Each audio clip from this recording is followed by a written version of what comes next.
Алина, сәлем. Катя, сәлем. Сәлем, қыздар. Қазақ тілі нешінші сабақ болады?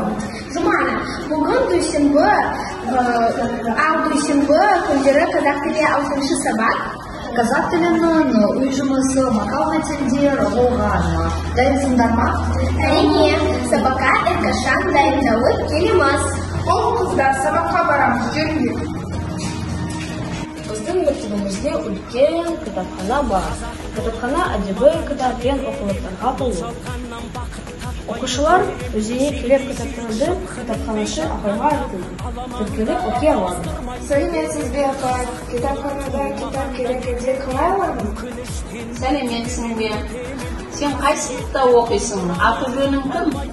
Мен жетінші сыныптан оқимын. Катя, кітапханадан кітап алу үшін бірінші кітапхананың ережесін білуім керек. Кітапты мен бір аптаға, бір айға беремін. Түсінікті, апай, маған құнада құнанбаевтың өлеңдер жинағы керек еді. Жақсы, міне мен саған Абай Құнанбаевтың өлеңдер жинағын беремін. Рахмет. Жақсы, оқы.